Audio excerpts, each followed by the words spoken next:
네, 안녕하세요. 찬양대 찬송 찬양 감사를 드립니다. 오늘 날짜가 2023년 5월 14일입니다. 5월 14일 이렇게 일깨워 보니까 이스라엘 독립 기념일이기도 합니다. 우리 시대에는 성경에 예언된 가장 놀라운 사실을 우리가 직접 목격을 했습니다. 바로 이스라엘, 그들이 고토로 돌아와서 나라를 세운 것입니다. 생각해보면 일어날 수 없는 그 큰 기적임에도 불구하고 우리가 그것을 이렇게 무관히 여기거나 또는 당연하게 여기는 그런 마음이 있습니다. 그런데 이스라엘의 독립은 생각해보면 그 마른 뼈가 살아난 것과 같은 하나님만이 일으킬 수 있는 그 생명의 기적입니다. 우리가 그것을 직접 본 세대이기 때문에 더욱더 하나님 앞에 확실한 증거를 받은 그 세대라고 생각합니다. 우리 시대가 국가적으로는 이스라엘의 독립을 받고 또 개인적으로는 그보다 더 큰 기적인 우리 영혼의 살아남을 우리 자신이 그 은혜로 경험했다고 생각합니다. 그래서 매일의 삶 속에서 모든 것이 은혜다라는 것을 다시 일깨우게 됩니다. 우리가 그의 충만한 데서 받으니 은혜 위에 은혜라고 말씀하셨는데 지금까지 지내온 것이 은혜고 구원받은 것이 더 큰 은혜며 또 오늘의 삶이 그 은혜에 더해진 또 하나의 은혜라고 생각합니다. 오늘 날짜를 일깨우면서 주님이 참으로 역사하신다는 사실을 일깨우고 또 우리의 매일의 삶이 은혜 위에 은혜라는 사실을 일깨웠습니다. 이 시간 기도로 시작하겠습니다. 우리 가운데 역사하시는 거룩하신 아버지 하나님, 그리스도 예수 안에서 우리 각 사람을 기억하고 은혜로 불러주시며 구원해 주신 것 진심으로 감사 찬양을 드립니다. 또 오늘까지 우리의 영과 육을 보존하시며 변함없이 주의 이름을 부르고 살 수 있도록 우리를 붙잡아 주시는 것도 주님께 감사 찬양을 드립니다. 시대를 분별하고 주님이 역사하는 손길을 볼 수 있도록 우리의 눈을 열어주시며 마음을 넓혀주시기를 주님께 기도합니다. 시대를 분별하고 하나님 앞에 기회를 붙잡고 살 수 있도록 더욱 함께하여 주시옵소서. 매일의 삶이 은혜로 주어진 것이며 또 한 번의 기회를 주신 것이라는 것을 생각하고 은혜에 합당하게 살 수 있도록 인도해 주시기를 주님께 간구합니다. 또 무엇보다 주 예수를 믿으면 너와 내 집이 구원 얻으려는 그 약속이 우리의 가정에 이루어질 수 있도록 주님 축복해 주시고 우리의 가정에 주님께서 가장 되어 주시며 삶과 관계된 모든 것에 주의 은혜를 더해 주시기를 주님께 기도합니다. 잠깐 후에 주님 앞에 서는 그날 책망받을 일 없이 영광과 기쁨만으로 설 수 있도록 매일의 삶을 다스려 주시옵소서. 주께 의지합니다. 또 주님 안에서 계획된 5월 29일 대전도 집회도 우리를 통해서 예비해 주시고 주변의 소중한 영혼을 인도할 수 있도록 함께해 주시기를 주님께 간구합니다. 또 이 시간 선교지에서 수고하시는 선교사님들의 사역과 가정을 위해서도 기도합니다. 그 수고가 헛되지 않도록 주의 은혜로 주관해 주시고 함께 결실을 보며 기뻐할 수 있도록 주님 인도해 주시기를 주님께 간구합니다. 이 시간도 주께 의지합니다. 우리 각 사람을 진리의 빛으로 비춰주시고 혹 잘못된 것, 어그러진 것 있다면 주의 능력과 은혜로 온전케 만들어 주시기를 주님께 기도합니다. 온전히 함께 하시는 주께 의지합니다. 고마우신 우리 구주 예수님 이름으로 기도합니다. 아멘.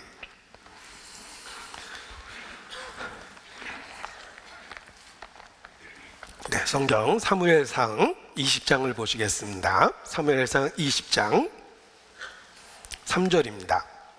20장 3절.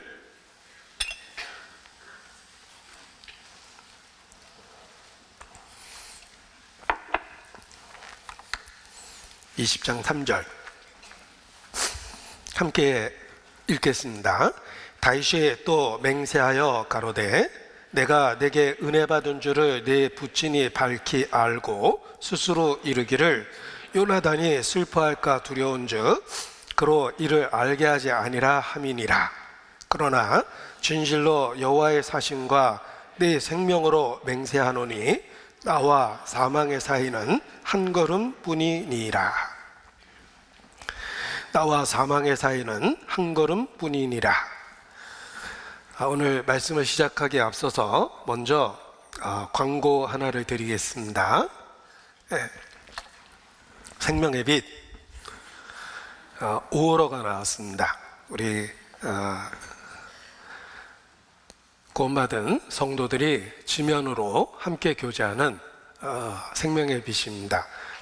격 월간지로 발행되는데 5월호가 새로 나왔습니다.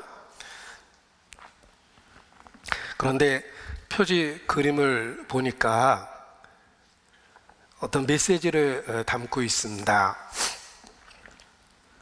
자, 이 그림을 보시면서 무슨 사건인지 전혀 모르겠다라고 혹 생각하는 분이 계시다면 먼저 회개하셔야 됩니다. 성경에 기록된 중요한 이야기, 사건 중에 하나이기 때문에 그렇습니다. 여기 그림을 보니까 여기 창을 간신히 피한 사람은 다윗입니다. 손에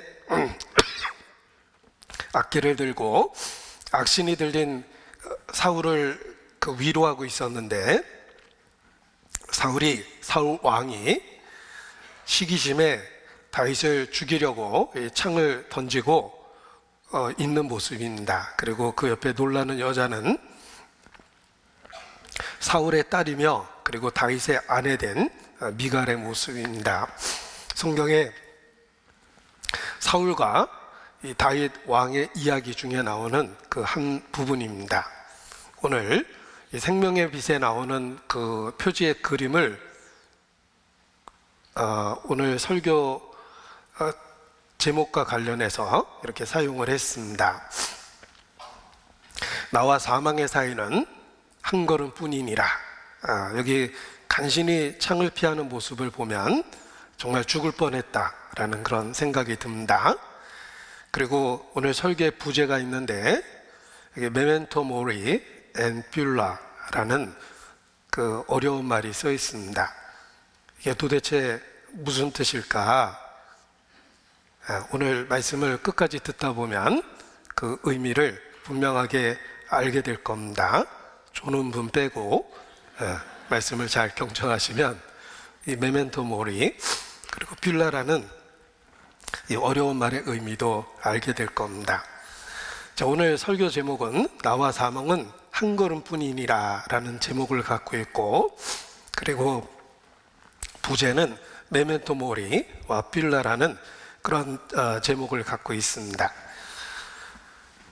제가 한동안 나와 사망의 사이는 한 걸음뿐이니라 라는 말씀을 이렇게 묵상을 했습니다. 그래서 그 표현을 묵상하면서 그 사건이 있었던 성경 본문을 이렇게 반복적으로 읽고 있었는데 5월호 새로 나온 생명의 빛 표지를 보니까 제가 묵상하고 있던 그 사건의 이야기를 담고 있었습니다. 그래서 더욱더 그 의미를 이렇게 다시 한번 깊이 생각하게 됐습니다.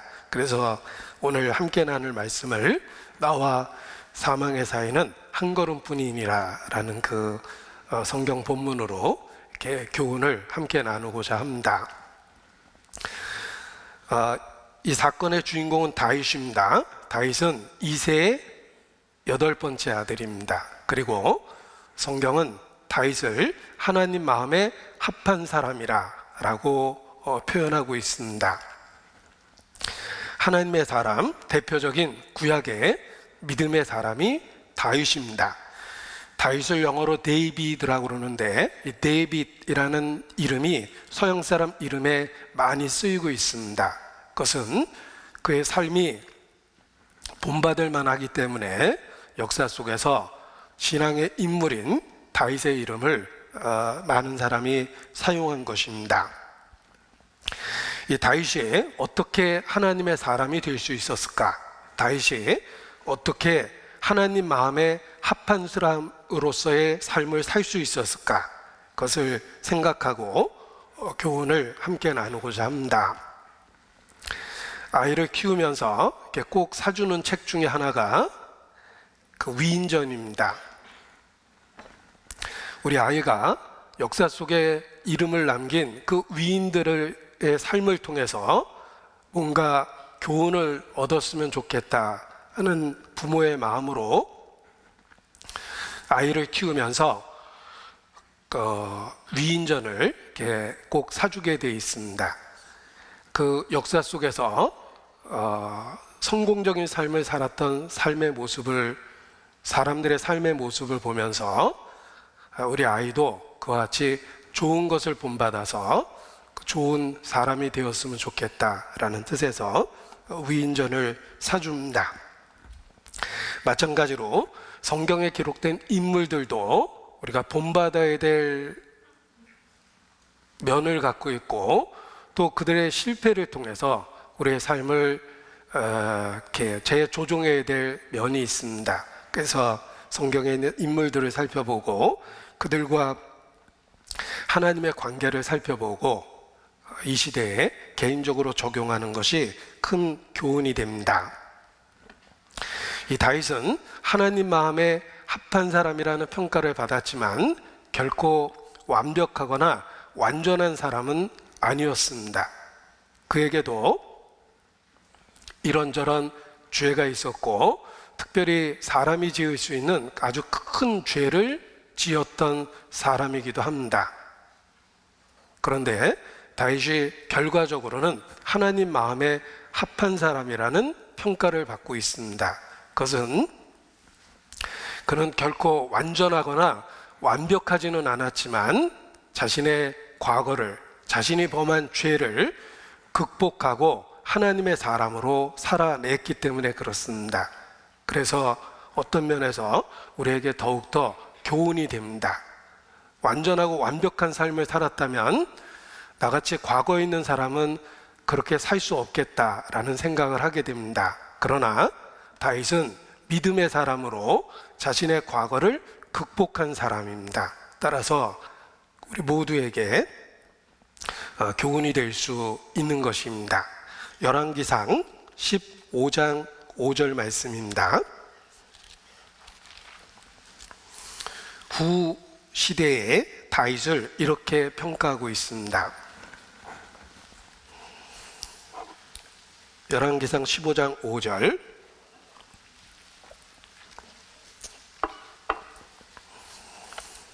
다윗이 자신의 삶을 마치고 다음 세대가 열렸습니다.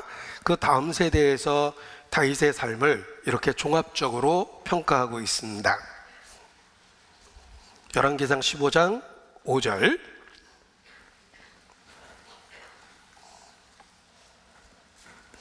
같이 읽겠습니다. 이는 다윗의 햇사람 우리아의 일 외에는 평생의 여호와 보시기에 정직히 행하고 자기에게 명하신 모든 일을 어기지 아니하였음이라. 평생의 여호와 보시기에 정직히 행하고 자기에게 명하신 모든 일을 어기지 아니하였다. 이것이 다윗의 삶입니다. 다윗은 넘어졌지만 일어선 사람입니다. 과거가 있지만 그 과거를 극복해낸 사람입니다. 그래서 우리에게 삶의 어떤 교훈이 되고 모델이 될 수 있는 것입니다. 여기 요약을 해봤는데 다윗, 하나님 마음에 합한 사람이라는 성경의 평가를 갖고 있습니다. 그는 결코 완전한 사람은 아니었지만 끝까지 하나님에 대한 믿음을 갖고 은혜로 자신의 과거를 극복한 사람입니다. 이 다윗이 어떻게 하나님 마음에 합한 사람으로서의 삶을 살 수 있었을까? 그 여러 가지 면을 살펴보고 교훈을 받을 수 있는데, 특별히 그에게는 인생에 광야가 있었다, 이렇게 이야기합니다. 다윗의 삶에는 광야가 있었습니다. 광야 같은 사람, 상황, 환경, 그리고 사건들이 그를 믿음의 사람으로 살게 했던 것입니다. 그에게는 아비의 양을 치는 일을 했던 목동의 시절이 있었습니다. 8 아들이 있었는데 그 양을 치는 그 일이 그 아들들 중에서 서열적으로 제일 작게 여기는 자에게 그러한 일을 맡긴다라고 이야기합니다. 이 다윗은 그 많은 아들 중에 특별히 아비의 양을 치는 그런 집안의 작은 일을, 또 험한 일을 도맡아 했던 사람입니다. 그래서 다윗이 쓴 시편 27편 중에 내 부모는 나를 버렸으나 내 하나님은 나를 영접하실 것이니 라는 표현이 있습니다. 그의 삶 속에 이 부모로부터 그런 어떤 장자와 같은 대우를 받지 못하고 또 장자와 같은 큰 사랑을 받지는 못했다는 뜻입니다. 8 아들 중에 그는 어떤 의미에서 있으나 마나했던 8번째 아들이기 때문에 그렇습니다. 그에게는 목동 시절에 이런저런 어려움을 겪은 광야가 있었습니다. 뿐만 아니라 오늘 본문과 같이 나와 사망의 사이는 한 걸음뿐이니이다 라는 그런 위기를, 그런 고통을, 그런 어려움을 다윗은 많이 겪은 사람입니다. 사울 왕이 다윗을 죽이려고 오랫동안 쫓아다녔습니다. 왕의 미움을 사고 왕이 죽이려 하고 그를 쫓아다녔다라는 것은 그가 얼마나 큰 위험에 직면하고 고통을 받았는지를 알게 해줍니다. 그는 오랫동안 사울왕을 피해서 도망다닌 그 도망자의 생활이 있습니다. 그런데 그 목동으로서의 어려웠던 생활, 그리고 왕의 미움을 받아서 도피 생활을 했던 그 시절이 다윗을 믿음의 사람으로 만들어준 것입니다. 그래서 왕이 되었을 때 신분과 상황이 좋아졌음에도 불구하고 그는 어려웠던 시절을 기억하고 끝까지 믿음을 지킬 수 있었던 것입니다. 다윗이 하나님 마음에 합한 사람으로서의 삶을 살 수 있었던 이유는 그에게는 광야라는 어려운 시절이 있었기 때문에 그렇습니다. 다윗의 삶과 솔로몬의 삶을 비교해 봅니다. 솔로몬은 인간이 받을 수 있는 큰 은사를 받은 사람입니다. 이 파리가 말씀 들으려고 아주 가까이 와 있네요.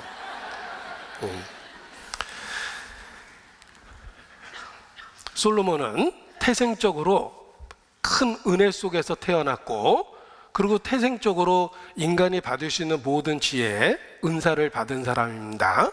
그는 궁궐에서 태어나서 왕자의 신분으로 살았고, 그리고 사람들이 부러워할 수 있는 모든 것을 다 갖고 있었습니다. 그러나 결과적으로 솔로몬의 삶은 처절하게 실패하며 믿음의 전당인 히브리서 11장에 그 이름을 올리지 못합니다. 성경에 그렇게 많은 페이지에 등장하고 믿음의 전당에 오르지 못한 사람이 사울 왕, 그리고 솔로몬입니다. 이 솔로몬과 다윗을 비교했을 때 다윗은 목동의 어려운 시절을 겪었고 도피 생활을 겪었습니다. 그는 하나님의 사람이 되었습니다. 그에 비하여 솔로몬은 좋은 환경에서 태어나서 모든 것을 누렸지만 결과적으로는 실패한 삶을 살게 된 것입니다. 솔로몬이 실패한 이유가 무엇일까? 그에게는 광야가 없었다, 이렇게 이야기합니다. 그래서 끝까지 믿음을 지킬 수 없었던 것입니다.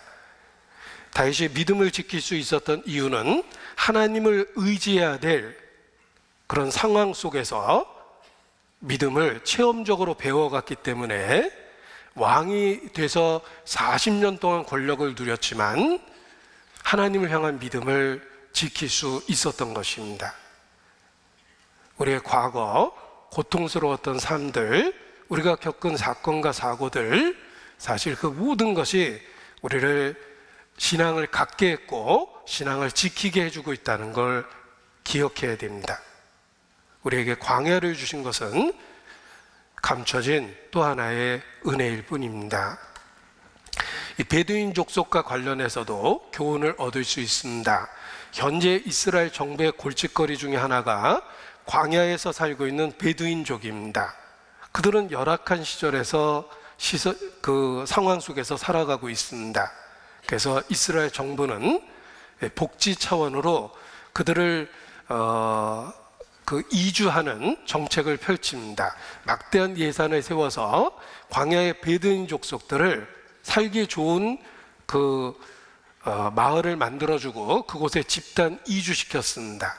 이제 그들은 추위에 떨지 않고 또 더위에 시달리지 않고 그리고 깨끗하게 정수된 물을 먹고 그리고 안정된 생활을 할 수가 있었습니다. 이 베두인 족속들을 이스라엘 정부가 정착존으로 집단 이주시켰습니다. 그리고 몇 년이 흐른 후에 그들의 삶에 무엇이 변했는지를 조사해 봤습니다. 베두인 족속은 대답합니다. 이제 더 이상 목마르거나 굶주리지 않습니다. 추위나 더위에 시달리지 않습니다. 많은 것이 좋아졌습니다. 그러나 이제는 신의 음성이 들리지 않습니다. 이런 대답을 했다고 알려져 있습니다. 광야는 살아가기 어려운 곳이었지만 그곳에서 살다 보니 하나님을 의지할 수밖에 없는 상황이 펼쳐집니다. 그래서 하나님과 친밀한 교통을 하면서 하나님의 음성을 체험적으로 들으며 살았는데 모든 상황이 좋아지기 시작하니까 더 이상 신의 음성이 들리지 않는다, 이렇게 말한 겁니다. 우리 삶에도 똑같은 일이 일어납니다. 우리가 언제 주께 가장 가까워질까? 가장 힘들고 어려운 그 시절에 그 시간에 주님께 가장 가까이 가게 됩니다. 그리고 편안하고 배부르고 모든 것이 좋아지고 여유로울 때 우리 마음에 오히려 죄에 대한 유혹이 강렬하게 느껴지기도 합니다. 하나님께서 우리에게 광야 같은 어려운 시간을 준 것은 결코 우리에 대한 미움을 표현한 것이 아닙니다. 우리에 대한 또 하나의 은혜로서 우리 삶에 광야 같은 상황을 주고 사건을 주고 그러한 사람을 경험하게 만들어준다고 말할 수 있습니다. 다윗이 하나님의 사람이 될 수 있었던 이유는 그에게는 광야가 있었다는 것입니다.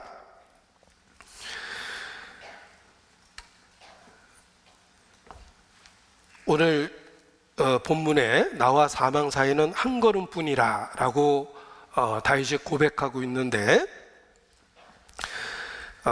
이러한 상황은 그 사울왕이 계속해서 죽이려고 시도했던 상황 속에서 벌어진 일입니다. 다시 한번 본문을 보면 사무엘상 18장 11절입니다. 18장 10절. 그 이튿날 하나님의 부리신 악신이 사울에게 힘있게 내리매 11절. 그가 스스로 이르기를 내가 다윗을 벽에 박으리라 하고 그 창을 던졌으나 다윗이 그 앞에서 2번 피하였더라. 죽을 뻔했죠. 한 번도 아니고 2번씩이나 죽을 뻔했습니다. 또 19장 10절입니다. 19장 10절. 사울이 단창으로 다윗을 벽에 박으려 하였으나 그는 사울의 앞을 피하고 사울의 창은 벽에 박힌지라 다윗이 그 밤에 도피하며. 이런 일이 반복되고 있습니다.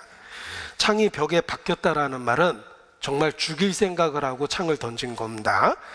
단지 위협을 한 것이 아니라 죽일 마음을 갖고 창을 던졌는데 이런 일이 반복되고 있습니다.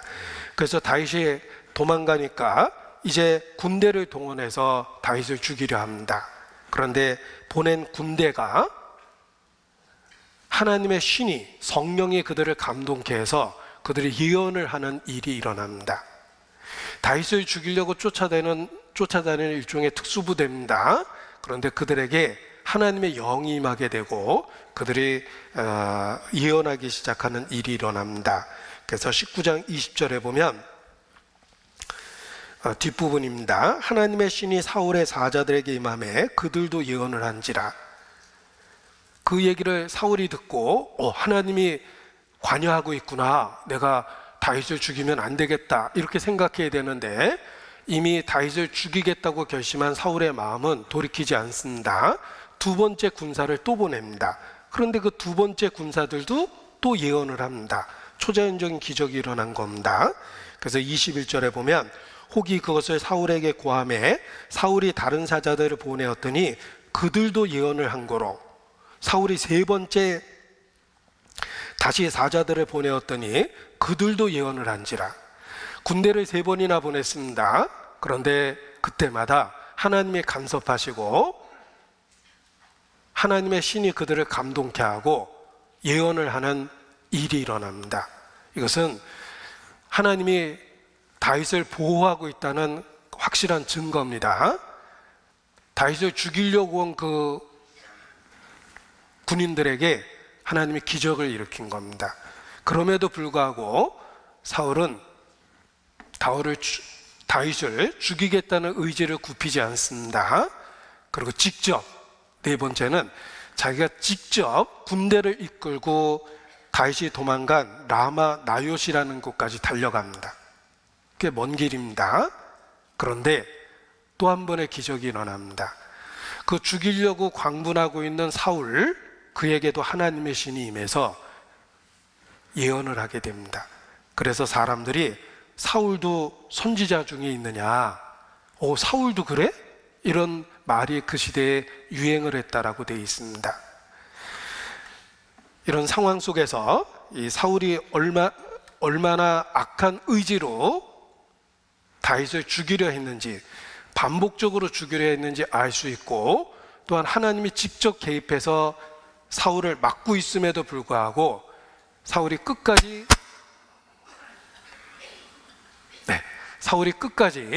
이 다윗을 죽이려 하는 악을 고집하고 있는 모습을 볼 수가 있습니다. 그리고 또 다윗 입장에서는 하나님이 자신을 초자연적으로 보호하고 있다는 것을 깨달을 수밖에 없었을 겁니다.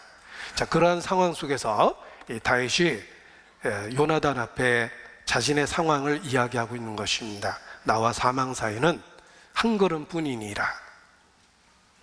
그런데 이러한 다윗이 겪은 상황이 우리의 삶 속에 사실 끊임없이 반복된다는 것입니다.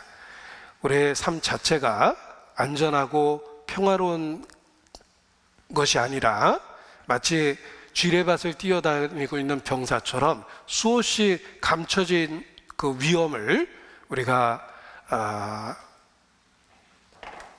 겪을 수밖에 없는 그런 삶을 살아가고 있습니다. 어떤 사건, 사고는 특별한 사람의 이야기가 아니라 모든 사람이 겪을 수 있는 이야기입니다. 우리는 이 땅에 있습니다. 연약한 육체를 갖고 있습니다. 그리고 시시로 변하는 상황 속에 있습니다. 따라서 우리도 살아가면서 수시로 나와 사망의 사이는 한 걸음뿐이니라 라고 이렇게 고백할 수밖에 없는 상황이 우리 앞에 펼쳐집니다. 우리는 연약한 육체를 갖고 있습니다. 생로병사를 경험합니다. 육체를 갖고 있기 때문에 늙고 쇠하고 예전 같지 않고, 그리고 이런저런 크고 작은 병을 평생 경험하면서 살 수밖에 없습니다. 그리고 우리는 홀로 무인도에 존재하는 것이 아니라 수없이 많은 사람들 속에 있기 때문에 가장 가까운 사람으로부터 겪는 갈등과 어려움도 있고, 때로는 아무 연고 없는 사람에 의해서 공격을 받거나 위협을 당하는 경우도 있습니다. 그리고 얼굴에 땀이 흘러야 식물을 먹는다는 말씀처럼 우리는 살기 위해서, 또 살아내기 위해서 우리에게 주어진 시간의 거의 대부분을 생업의 현장에서 사용할 수밖에 없습니다. 우리 사는 모습을 관찰해 보면 살기 위해서 돈을 번다. 그래서 수없이 많은 수고를 하고 돈을 버는데 너무 무리하게 일을 하다가 이런저런 병을 얻고 그 힘들게 얻은 물질을 또 병을 고치는 데 씁니다. 그러니까 어떤 의미에서는 악순환이죠. 돈을 버느라고 병이 생기고 병을 고치느라고 돈을 쓰고, 그러니까 또 돈을 벌 수밖에 없고, 뭐 이런 모습을 반복하며 살게 됩니다. 그리고 우리 속에는 또한 태생적으로 갖고 있는 죄성이 있습니다. 하나님에 대한 반역의 의지가 있습니다. 하나님의 우리 본성이 하나님의 것을 거스리는 그런 그 죄성을 이런저런 상황 속에서 우리는 수시로 경험합니다. 따라서 우리의 삶 속에도 나와 사망의 사이는 한 걸음뿐이라 라고 표현할 수밖에 없는 상황이 우리 삶 속에서 계속된다는 것입니다. 이사야서 2장 22절 말씀입니다. 이사야서 2장 22절.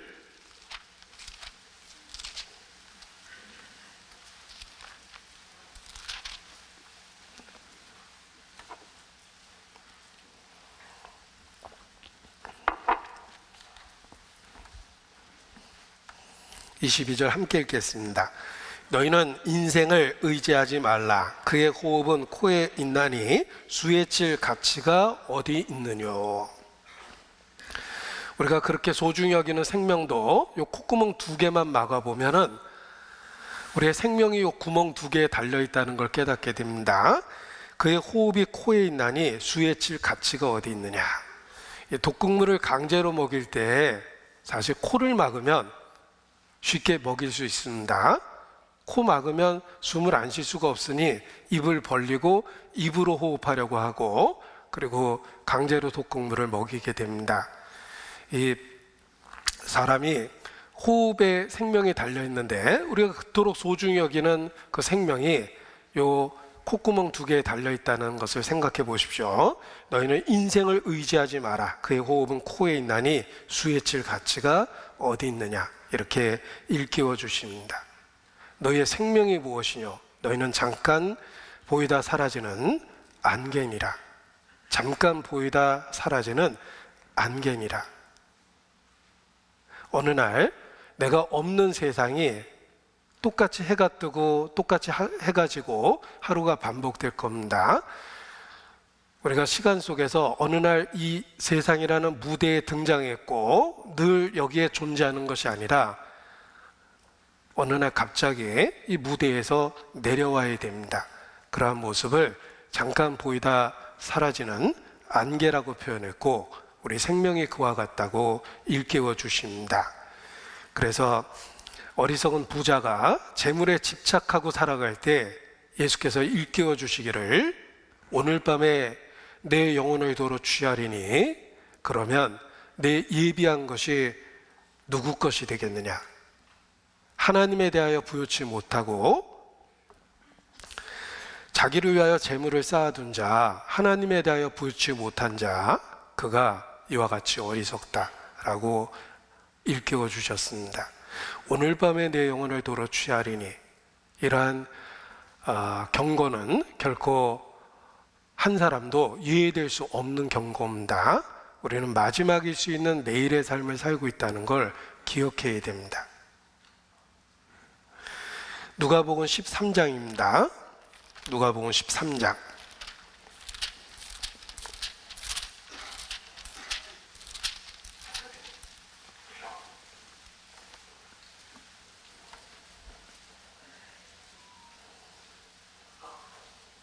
(4절) 또 실로암에서 망대가 무너져 치여 죽은 18사람이 예루살렘에 거한 모든 사람보다 죄가 더 있는 줄 아느냐? 너에게 이르노니 아니라. 너희도 만일 회개치 아니하면 다 이와 같이 망하리라. 자, 예수님 당시에 큰 사고가 있었습니다. 예루살렘에서 망대가 무너졌습니다. 그래서 18명이 갑작스럽게 죽게 되었습니다. 예수님이 그 시절에 일어났던 큰 사건을 이야기하고 계십니다. 그리고 말씀하시기를, 그 사고로 죽은 18사람이 예루살렘에 거하는 다른 사람들보다 죄가 더 많아서 그러한 일을 당했겠느냐? 아니라. 너희도 회개치 아니하면 다 이와 같이 망하리라. 죽음은, 사건, 사고는 특별한 사람의 이야기가 아닙니다. 죄 많은 어떤 사람의 이야기가 아니라 어느 날 우리 모두 그 일의 주인공이 될 수 있다는 것입니다. 그것을 일깨울 때 우리도 매일의 삶 속에서 나와 사망의 사이는 한 걸음뿐이니라 라고 이렇게 고백할 수밖에 없습니다. 우리는 똑같이 이 땅에서 연약한 육체를 갖고 시간 속에서 여러 상황 속에서 삶을 살아가고 있기 때문에 그렇습니다. 여기 그림 하나를 보고 마음의 교훈이 됐습니다. 이 사람은 자기 손에 난 상처를 갖고 당신은 결코 내 고통을 하지 못할 거예요. 내가 얼마나 아픈지 당신은 잘 모를 거예요 라고 얘기하는데, 여기 마음씨 좋아 보이는 분이 위로하고 있습니다. 정말 그러겠네요. 얼마나 아프세요. 그런데 사실 이 사람도 더 큰 고통 속에 있습니다. 우리가 자기 연민에 빠지면 자기가 겪은 상황이 아주 특별하다고 생각하고 자기만 그 일을 겪는다고 생각하고 삽니다. 그런데 실제로는 모든 사람이 그와 같은 그 이상의 고통과 어려움을 갖고 있다는 것입니다. 모든 사람들은 각각의 문제를 갖고 있고 각각 다른 수준의 어려움을 가지고 있을 뿐입니다. 우리가 육체를 갖고 이 땅에 살고 있기 때문에 결국은 시간의 흐름 속에서 각각 다른 상황 속에서 그런 일들을 겪게 되어 있습니다. 어떤 특별한 사람만 고통과 어려움을 당하는 것이 아니라 이 땅에 존재하는 모든 사람이 각각 자기 나름대로의 고통과 슬픔을 갖고 있다는 것입니다. 그래서 그러한 상황을 일깨울 때 우리도 우리의 삶 그 자체가 불확실함 속에 있고, 그리고 나와 사망은 정말 한 걸음뿐이구나 라고 고백할 수밖에 없는 것입니다. 자, 다윗이 하나님 마음에 합한 사람이 될 수 있었던 이유는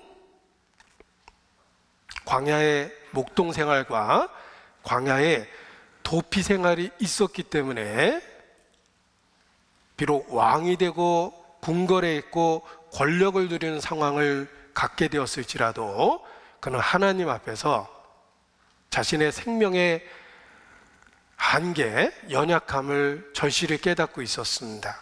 그래서 그 어떤 상황에서도 오직 하나님만 바라는 그런 마음을 배울 수 있게 되었던 것입니다. 다윗이 하나님의 사람이 될 수 있었던 이유는 자신의 연약함과 한계와 그 그 마지막을 기억하고 살고 있었기 때문에 그렇습니다. 시편 39편 4절입니다. 시편 39편 4절.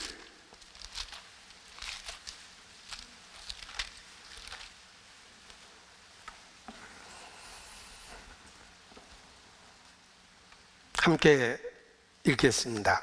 여호와여, 나의 종말과 연한의 어떠함을 알게 하사 나로 나의 연약함을 알게 하소서. 하나님 앞에 기도하는 내용입니다. 여호와여, 나로 알게 하소서. 종말과 연한과 연약함을 알게 하소서. 이것이 다윗을 하나님 마음에 합한 사람으로 만들어준 것입니다. 우리가 이런저런 일을 경험하고 인생을 산다. 10대, 20대, 30대, 40대 이런저런 일을 경험하고 인생을 살아갑니다. 우리가 경험하는 그 모든 일 속에서 종말과 연한과 연약함을 깨닫고 우리의 마음을 하나님께로 향해야 됩니다. 다윗처럼 하나님을 향한 방향성을 가져야 됩니다. 시편 39편 7절, 우리가 다윗과 같은 마음으로 함께 읽겠습니다. 주여, 내가 무엇을 바라리요? 나의 소망은 주께 있나이다. 종말과 연한과 연약함을 깨달을 때마다 우리는 삶의 방향성을 갖게 됩니다. 주여, 내가 무엇을 바라리요? 나의 소망은 주께 있나이다. 우리가 이 땅에서 믿음을 가질 수 있는 비결은 종말과 연한과 연약함을 기억하는 것입니다. 매일의 삶 속에서 믿음을 갖고 살 수 있는 비결은 종말과 연한과 연약함을 기억하고 사는 것입니다. 그것이 믿음을 가질 수 있는 방법이요, 믿음을 지킬 수 있는 방법입니다. 우리는 마지막일 수 있는 내일을 살고 있습니다. 종말을 기억하고 연한을 기억하고 연약함을 기억할 때 하나님을 향한 확실한 방향성을 갖게 됩니다. 바울도 어떻게 그 많은 상황과 어려움 속에서도 끝까지 믿음을 지킬 수 있었을까? 바울의 믿음의 비결도 그렇습니다. 나는 날마다 죽노라. 그것이 바울이 하나님의 사람으로 살 수 있었던 비결입니다. 하나님은 우리를 이 땅에 두셨습니다. 하늘은 여호와의 하늘일지라도 우리의 거주지를 이 땅으로 한정하셨습니다. 그리고 우리의 연수를 태어날 때부터 제한하셨습니다. 사람의 연수가 70이요 80이요 강제로 늘리면 90도 됩니다. 하나님이 제한하셨습니다. 그 종말과 연한과 연약함을 기억하고 살라고 인간을 흙으로 지으시고 이 땅에 두시고 시간 속에 두시고 노아 늙고 병드는 것을 경험하게 하시고 예측하지 못할 사건과 사고 속에 두신 것입니다. 그리고 그 모든 것을 통해서 우리는 방향성을 가져야 됩니다. 주여, 내가 무엇을 바라려? 나의 소망은 주께 있나이다. 우리의 마지막을 기억하고 그 마지막이 오늘일 수도 있다라는 불예측성을 기억할 때 창조주 앞에 겸손해질 수 있고, 그리고 비로소 하늘을 쳐다보고 하나님의 것을 소망하게 됩니다.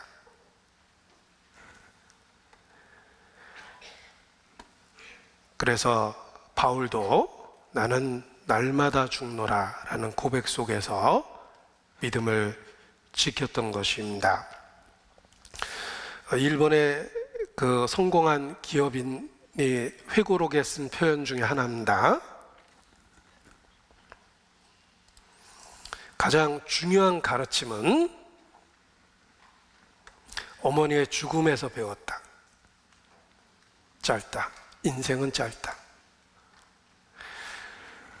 그는 우리 시대의 성공한 기업인입니다. 그런데 인생을 낭비하지 않고 살 수 있었던 이유는 어머니의 죽음에서 배웠다라고 이야기합니다. 어머니라는 그 존재가 우리의 본성에 얼마나 이렇게 강하게 느껴집니까? 그런데 그 어머니의 죽음을 우리는 이 땅에서 볼 수밖에 없습니다. 그런데 그 가장 가까운 존재인 어머니의 죽음을 보면서 인생을 어떻게 살아야 될지를 일깨웠다는 것입니다. 우리가 죽음을 일깨울 때 오히려 매일의 삶을 의미 있고 가치 있고 올바로 살 수 있으며 삶의 방향성을 갖고 살 수 있게 됩니다. 주여 내가 무엇을 바라리요? 나의 소망은 주께 있나이다. 우매자의 마음은 연락하는 집에 있고 잔치하고 즐길 생각만 합니다. 지혜자의 마음은 초상집에 있느니라. 산자가 이것에 유심하리로다. 마음을 두고 생각해야 될 것은 죽음이라는 것입니다. 또 로마 시대의 풍습도 있습니다. 로마 시대에 전쟁에서 승리한 장군이 돌아오면 온 도시가 그를 환영해 줍니다. 그래서 개선문을 세워주고 4마리의 백마가 끄는 마차에 태워서 일종의 카퍼레이드를 하고 그가 목숨을 걸고 싸웠다는 것에 대해서 축하를 해주고 영광을 줍니다. 그런데 그 개선 장군에게 4마리 흰 말이 끄는 마차를 태우고 사람들의 그 환호성 속에 퍼레이드를 할 때 그 마차에 함께 타는 존재가 있답니다. 가장 그 사회 속에서 밑바닥, 미천한 존재인 노예를 함께 태운답니다. 그리고 그 노예는 끊임없이 개선장군 귀에다가 퍼레이드 내내 메멘토 몰이라고 반복해서 이야기한답니다. 그리고 그가 쓰는 관에도 메멘토 몰이라고 써준답니다. 그런데 그 메멘토 몰이라는 말이 라틴어인데 메멘토는 기억하라 라는 뜻이며 모리는 죽음이라는 뜻입니다. 죽음을 기억하라. 그가 가장 영광을 받는 그 순간에 죽음을 기억하라고 노예를 통해서 퍼레이드 내내 귀에다가 소리를 치는 겁니다.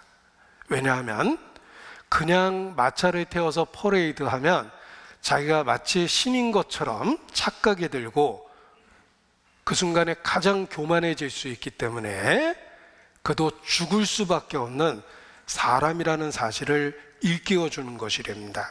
그래서 가장 영광을 받는 그 순간에 가장 미천한 존재인 노예를 옆에 태워서 너도 신 앞에 별 볼 일 없는 사람이다.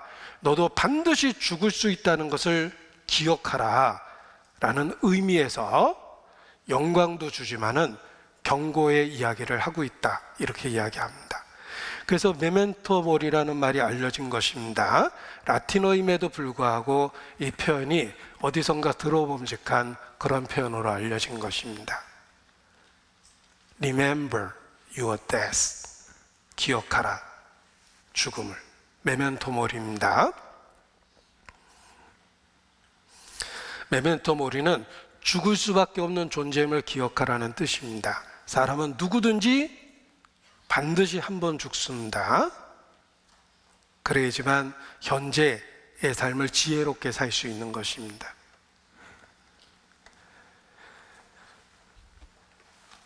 인간에게 가장 큰 영광을 받을 때 스스로 착각해서 자기를 신처럼 여기게 됩니다. 그래서 가장 어리석은 행동을 할 수 있다는 것입니다. 실제로 그러한 행동을 한 사람이 헤롯 왕입니다. 헤롯을 보십시오. 사도행전 12장입니다. 사도행전 12장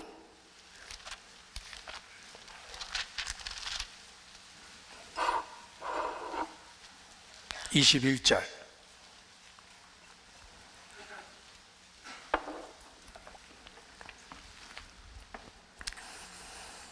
헤롯이 나를 택하여 왕복을 입고 위에 앉아 백성을 효유한데 백성들이 크게 부르되 이것은 신의 소리여 사람의 소리는 아니라 하거늘 헤롯이 영광을 하나님께로 돌리지 아니하는 고로 주의 사자가 곧 친히 충이 먹어 죽으니라. 이 곧이라는 말은 하나님의 심판이 바로 임했다는 뜻입니다. 그리고 스스로 신인 척했던 헤롯이 어떻게 죽었냐면 벌레 먹어 죽었습니다. 사람은 하루살이에게도 눌려 죽을 인생이라고 되어 있습니다. 모기에게도 물려 죽는 게 사람입니다. 유럽을 정복했던 알렉산더의 사인은 말라리아였습니다. 그는 여행 도중에 모기에게 물렸고 말라리아에 감염돼서 죽은 것입니다. 유럽을 정복했지만 알렉산더를 죽인 것은 작은 모기였다. 인간이 얼마나 연약한 존재인지 일깨워주는 겁니다. 눈에 보이지 않는 바이러스에 의해서도 우리는 소중한 생명을 잃어버립니다. 이 헤롯은 스스로 신인 척했습니다. 사람들의 숭배를 그냥 그대로 받은 겁니다. 자신이 아주 특별한 것처럼 이렇게 사람들한테 표현한 것입니다. 그리고 그는 벌레 먹어 죽었습니다. 그런데 헤롯이 우리의 캐릭터 안에 들어있다는 것입니다. 우리의 본성 안에 들어있습니다. 우리의 죄성 안에 헤롯이라는 캐릭터가 들어있어요. 그래서 돈이 생기면 자신을 신처럼 여깁니다. 권력이 생기면 자기를 신처럼 여깁니다. 그러다가 충이 먹어 죽게 되는 것입니다. 이 재벌이 하는 이야기 중에 이런 이야기를 간접적으로 들은 적이 있습니다. 이 돈을 이렇게 의식주와 관련해서 필요해서 모으다 보면 이건 꼭 필요한 돈이니까 어떻게 해서든지 충당을 해야 됩니다. 먹고 살아야 되니까. 그런데 문제는 돈이 조금 더 모이기 시작해서 의식주를 걱정하지 않을 상태가 되면은 그 순간부터는 단지 그냥 숫자입니다. 어차피 먹을 거 다 먹고 하고 싶은 거 다 하고 있거든요. 그리고 나머지 돈은 그냥 숫자예요. 그러니까 100억이든 200억이든 실질적으로 사는 데는 별 차이가 없는 거예요. 그냥 숫자예요. 그 숫자를 높이려고 막 애를 쓰면서 수단 방법을 가리지 않습니다. 그런데 단지 숫자만 늘어나고 있다는 걸 어느 날 느끼게 되니까 삶이 허망해집니다. 그럼 어디서 기쁨을 찾냐면 그 돈을 갖고 누리는 지위, 상황, 권력 이런 걸 누리고 삽니다. 그래서 재벌이 돈이 많아지니까 그 위치에서 누리는 즐거움이 뭐냐라고 이야기했을 때 왕년의 장관, 왕년의 장군 이런 사람들을 뭐 고문이니 무슨 이사니 이런 거로 초빙을 해서 자기 주변에 왕년의 권력자들로 채우는 겁니다. 그리고 돈을 갖고 그들을 종처럼 부립니다. 어이 김 장관 이리 와. 너 왜 일을 지난번에 그렇게 했어? 어이 박 장군 너 이쪽으로 와봐. 왕년의 장군입니다. 왕년의 장관이에요. 그런데 돈을 갖고 그들을 종부리듯이 부리는 겁니다. 그 재미는 재벌 회장만 누리는 거래요. 그래서 그 결정권을 놓지 않으려고 경영권을 놓지 않으려고 그렇게 수단 방법을 가리지 않고 사는 겁니다. 돈이 더 필요한 게 아닙니다. 숫자만 늘어나고 있다고 그랬죠. 돈이 더 필요한 게 아니라 그 돈이 만들어주는 권력으로 신처럼 행세를 하는 거예요. 벌레 먹어 죽습니다. 그게 헤롯이에요. 그런데 그 헤롯의 캐릭터가 우리 안에도 그대로 있다는 겁니다. 종말과 연한과 연약함을 기억하고 살아야 됩니다. 다윗이 정말 믿음의 사람인 것은 목동일 때만 믿음을 가진 것이 아니라 궁궐에서 최고의 권력을 누리면서도 하나님을 향한 믿음이 있었다는 것입니다. 그래서 선지자가 나단이 와서 책망하니까 내가 왕인데 네가 나한테 그렇게 얘기할 수 있어? 이렇게 얘기한 게 아니라 나단의 책망 한마디에 그 앞에서 그냥 그대로 무너져 버립니다. 내가 죄를 범하였나이다. 다윗은 외적으로는 권력을 갖고 있었지만 항상 하나님 앞에 자신의 위치를 인정하고 살았던 것입니다. 그래서 하나님 마음에 합한 사람입니다. 죽음이 우리를 겸손하게 하고 죽음이 하나님 앞에 우리의 위치를 받아들이게 합니다. 그래서 삶의 올바른 방향성을 갖고 살게 하는 것입니다.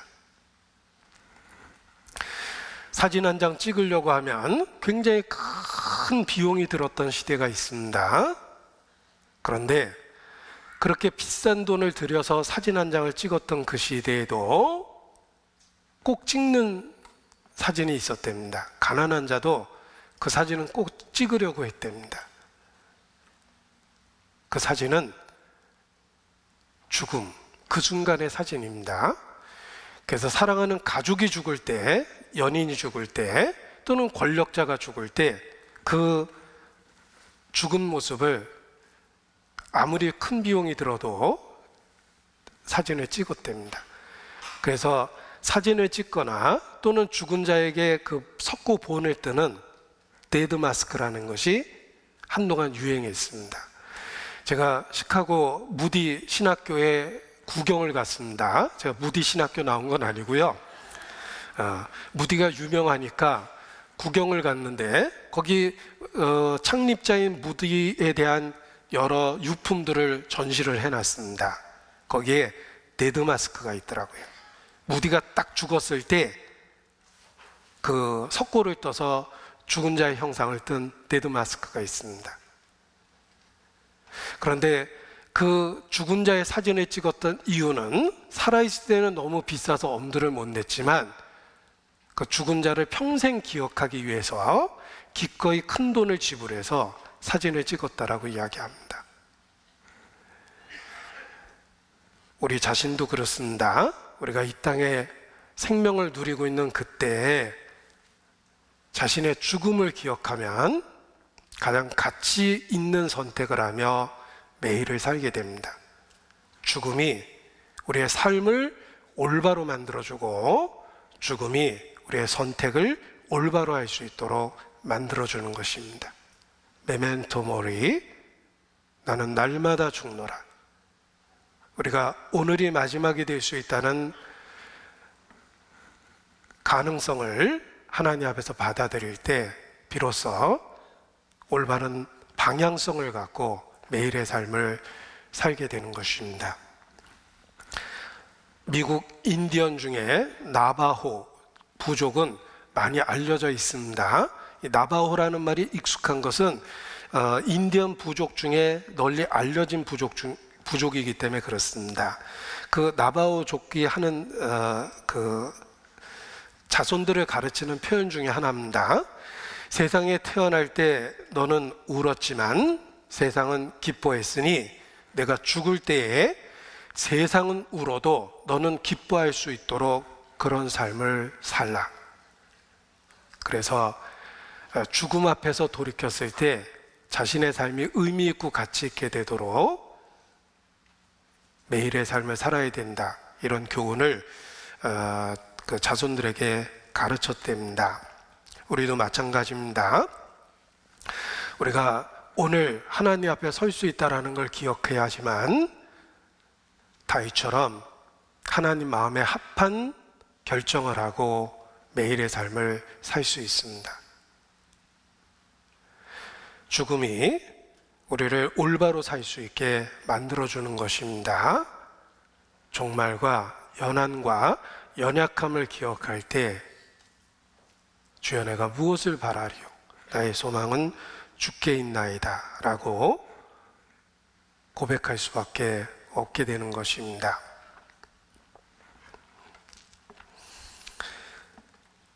그리고 실제로 죽음이라는 상황이 나한테 주어졌을 때 내가 어떻게 해야 할까? 구체적으로 어떤 마음을 갖고 죽음을 맞이해야 될까? 이런 생각도 해봅니다. 나와 사망의 사이는 한 걸음뿐이라면 오늘일 수도 있는 그 죽음을 내가 어떠한 상태와 마음으로 맞이해야 될까? 이런 생각을 할 수밖에 없는데 그 상황 속에서 존 버년이라는 1600년대 그 크리스찬이 했던 묵상이 떠올랐습니다. 그가 10년 이상 묵상했던 내용이 철로역정입니다. 그 철로역정의 기독도 주인공이 죽음의 강을 건너기 전에 도착하는 곳이 있습니다. 그곳을 뷸라 땅이라고 이야기합니다. 존 버년은 죽음 직전에 도착하는 그곳을 뷸라 땅이라고 이렇게 표현했습니다. 왜 존 버년이 그곳을 뷸라라고 이야기했을까? 라는 생각을 하면서 마음의 교훈을 받았습니다. 이 뷸라가 어떤 의미인지 한번 살펴보겠습니다. 사는 문제 때문에 죽는 문제를 등한시하는 건 어리석은 것입니다. 사소한 것에 집착하면서 삶을 낭비해서는 안 됩니다. 제일 중요한 걸 잃어버리게 될 수도 있기 때문입니다. 메멘토 모리를 생각하면서 교훈을 정리를 해봤습니다.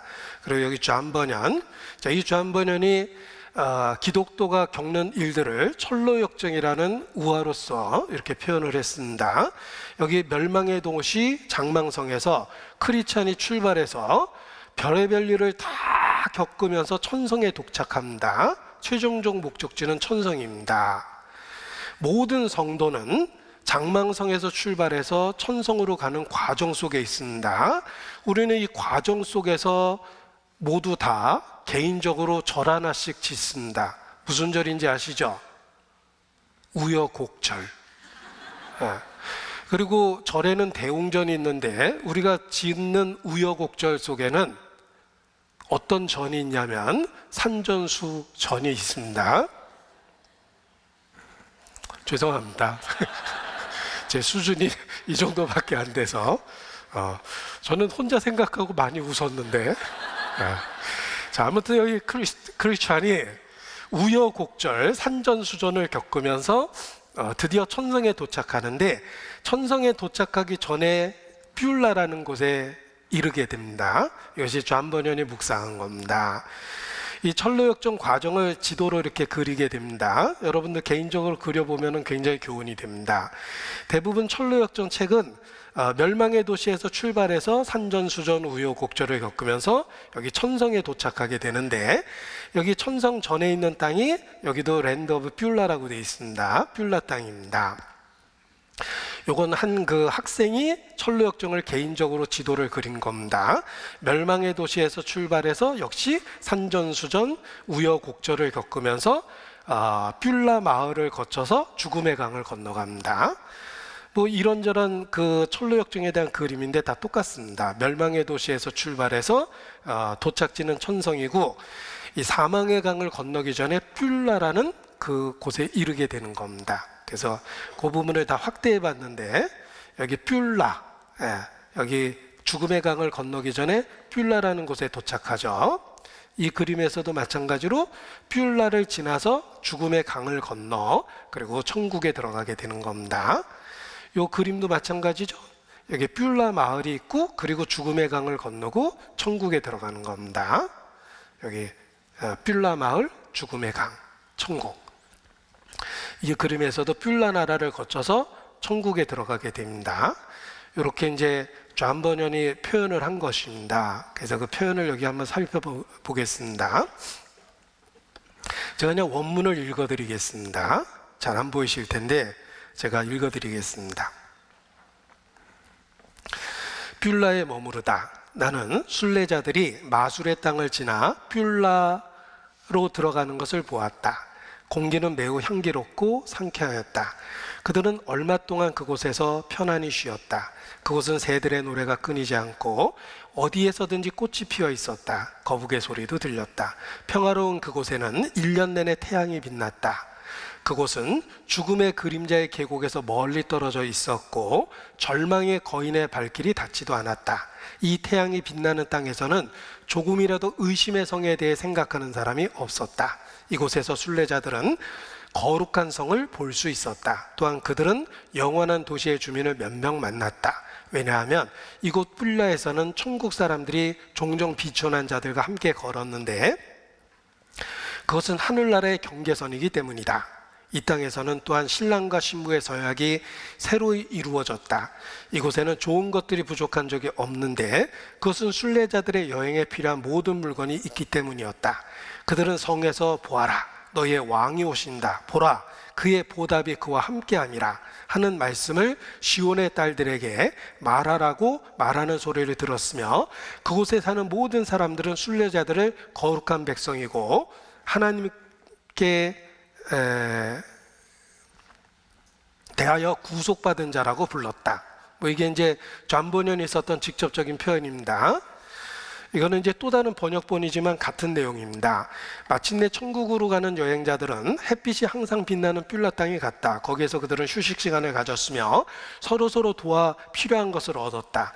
과수원, 포도원, 그리고 거기 있는 모든 것들은 그들이 가고 있는 나라의 왕의 소유였다.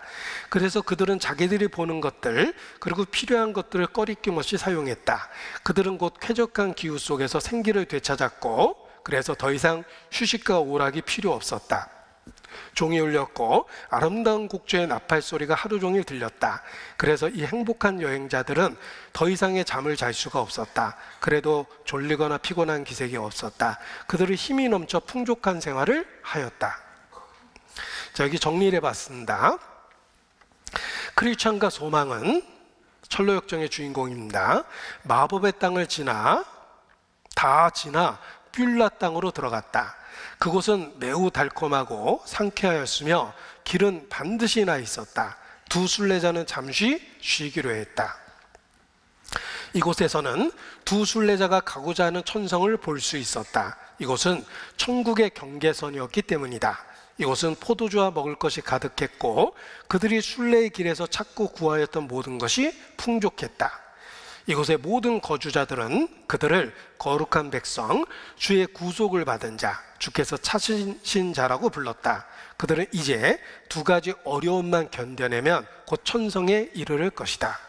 여기 두 가지 어려움만 견뎌내면 이제 그들에게는 두 가지 어려움만 남았습니다. 그것은 죽음의 강을 건너면서 겪는 일인데 육체적인 고통입니다.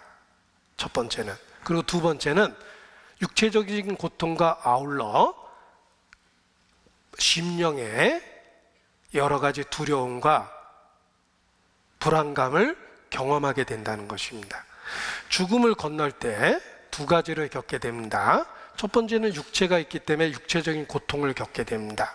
예를 들면 말기암으로 우리가 죽음을 맞이한다면 통증에 시달리면서 죽음을 맞이할 겁니다. 그것이 겪어야 될 첫 번째 어려움입니다. 그리고 두 번째는 내적으로 우리 마음의 두려움, 불안감, 이런 심리적인 고통을 겪게 될 거라는 것입니다.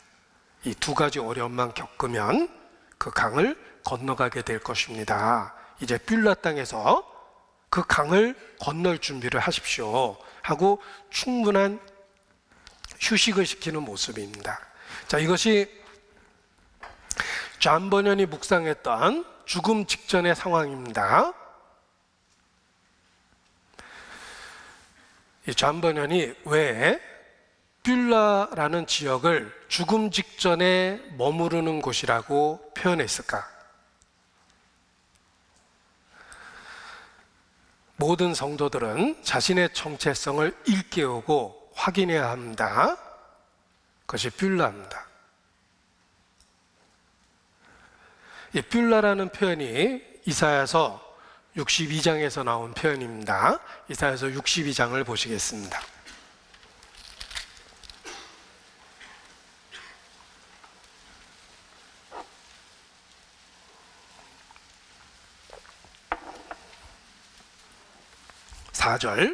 이사야서 62장 4절 5절을 제가 읽어드리겠습니다. 다시는 너를 버리운 자라 칭하지 아니하며 다시는 내 땅을 황무한 자라 칭하지 아니하고 오직 너를 헵시바라 하며 내 땅을 뷸라라 하리니 이는 여호와께서 너를 기뻐하실 것이며 내 땅이 결혼한 바가 될 것임이라. 마치 청년이 처녀와 결혼함 같이 내 아들들이 너를 취하겠고 신랑이 신부를 기뻐함 같이 내 하나님이 너를 기뻐하시리라. 자, 헵시바 그리고 뷸라라는 그 히브리어가 표현되어 있습니다. 이게 번역하기 좀 어려워서 그냥 원어를 그냥 쓴 겁니다. 헵시바라는 말은 밑에 나나주가 있습니다. 나의 기쁨이 그에게 있다. 뷸라라는 말은 결혼한 여자 이런 뜻입니다. 너를 헵시바라 하며 너를 뷸라라 하리라. 너는 나의 기쁨이며 너는 나와 결혼한 사랑하는 나의 아내다. 이런 표현입니다. 문자적으로는 예루살렘의 회복을 나타냅니다. 메시아가 구속의 사역을 완성하심으로 말미암아 문자적으로는 예루살렘이 회복됩니다. 그들은 이제 헵시바와 뷸라라는 새로운 이름을 갖게 되며 이전의 수치를 벗어나게 됩니다. 그래서 예루살렘의 궁극적인 회복을 약속해 주신 것입니다. 이것이 문자적인 뜻입니다. 그리고 영적으로는 교회에게 주시는 축복을 의미합니다. 메시아의 구속의 사역으로 말미암아 교회가 탄생하고 인류가 회복되며 하나님의 은혜가 선포되는 것입니다. 그래서 하나님은 이제 그리스도의 구속의 결과로 교회를 향해서 헵시바라고 부르시며 뷸라라고 부르는 것입니다. 나의 기쁨이 너에게 있으며 너는 나와 혼인의 언약을 맺은 사랑의 관계다. 너는 나의 헵시바요 나의 뷸라다. 이렇게 교회가 어떤 영광을 얻게 될 것인지를 예언하고 있는 것입니다. 헵시바는 나의 기쁨이 그에게 있다는 뜻이며 실제로 히스기야 왕의 부인의 이름입니다. 히스기야는 자신의 왕비에게 헵시바라는 이름을 줍니다. 나의 기쁨이 그대에게 있소. 이런 뜻입니다. 하나님이 그와 같이 예수 그리스도의 구속의 사역을 통해서 교회를 부르실 때 나의 헵시바요 나의 뷸라라고 불러주시는 것입니다. 이것이 교회에게 주신 축복입니다. 그리스도의 신부가 예비되었을 때 하나님은 천상에서 크게 외치십니다. 나의 헵시바요 나의 뷸라라. 나의 기쁨이 교회에게 있고 나의 사랑이 교회에게 있다. 이 헵시바 뷸라는 바로 교회의 모습입니다. 나의 기쁨이 그에게 있고 나의 사랑이 그에게 있다. 이런 고백입니다. 이 고백이 예수께서 공생애를 시작하실 때 천상으로부터 있었던 음성이기도 합니다. 예수님이 공생애를 시작할 때 세례 요한에게 세례를 받습니다. 그가 물에서 올라올 때 하늘이 열리고 하나님의 음성이 들리며 성령이 오십니다. 그 음성이 나의 사랑하는 자여 나의 기뻐하는 자라는 음성입니다. 바로 헵시바와 뷸라라고 선언해 주신 것입니다. 마태복음 3장입니다. 마태복음 3장 16절.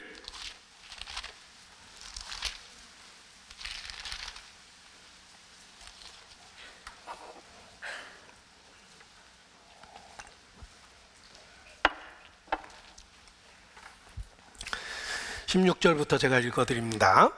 예수께서 세례를 받으시고 그 물에서 올라오실 새 하늘이 열리고 하나님의 성령이 비둘기같이 내려 자기 위에 임하심을 보시더니 하늘로서 소리가 있어 말씀하시되 이는 내 사랑하는 아들이요 내 기뻐하는 자라 하시니라. 나의 사랑, 나의 기쁨, 나의 헵시바, 나의 뷸라, 이렇게 증거해 주신 것입니다. 자, 이러한 음성이 또 한 번 하늘로부터 들리게 되는데, 변화산상에서 예수께서 영광을 받으시는 모습을 계시로 보여주셨습니다. 그때 하늘에서 난 음성도 동일한 내용입니다. 마태복음 17장입니다.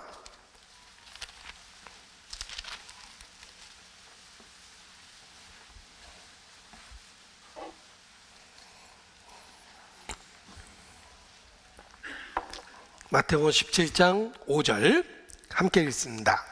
말할 때에 호련히 빛난 구름이 저희를 덮으며 구름 속에서 소리가 나서 가로되 이는 내 사랑하는 아들이요 내 기뻐하는 자니 너희는 저의 말을 들으라 하는지라. 자, 하나님은 성령을 통해서 또 친히 음성으로 증거하셨습니다.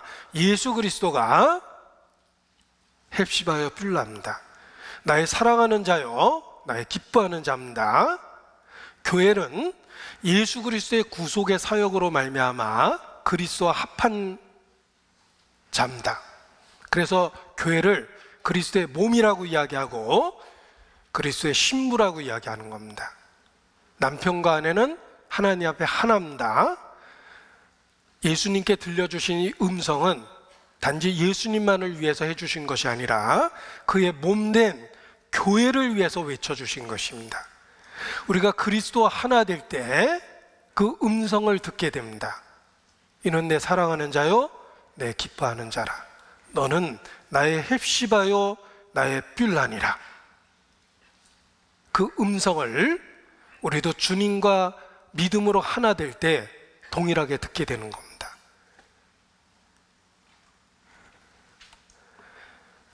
이 헵시바 뷸라가 바로 독생자를 향한 하나님의 증거며 그의 구속의 사역으로 말미암아 독생자와 하나가 되는 교회를 향한 하나님의 고백입니다. 너는 나의 기쁨이요 나의 사랑이라. 나의 사랑의 대상이다. 이것이 바로 헵시바 뷸라의 의미며 우리는 반드시 뷸라라는 그 지역에서 죽음의 강을 건널 준비를 해야 됩니다. 우리가 비록 육체는 이 땅에서 살고 있지만 우리의 심령은 항상 뷸라 땅에 있어야 됩니다. 신부로서의 정체성을 갖고 있어야 됩니다. 그래야만 언제든지 그 강을 건너오라 하실 때 건널 수 있게 되는 것입니다. 좌번연이 죽음의 강을 건너기 직전에 일종의 대기 장소로서 뷸라 땅을 언급한 것은 모든 사람은 그곳에서 죽음을 준비해야 된다는 뜻입니다. 그런데 우리는 오늘일 수도 있는 그 가능성을 갖고 이 땅에서 살고 있습니다.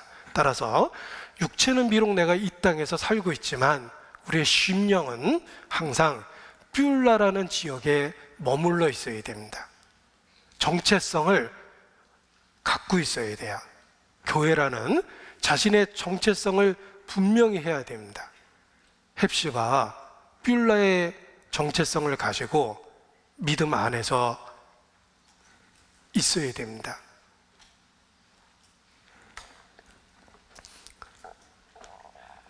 다시 이사야서 62장을 보겠습니다. 4절입니다. 다시는 너를 버리운 자라 칭하지 아니하며 다시는 내 땅을 황무지라 칭하지 아니하겠다. 자, 이 헵시바 뷸라는 그 전에는 버리운 자고 황무지였습니다. 그런데 하나님이 친히 구세주가 되셔서 구속의 사역을 이루셨습니다. 그래서 62장 1절에 보면 내가 잠잠하지 아니하며 쉬지 아니할 것이라 이런 표현이 있습니다.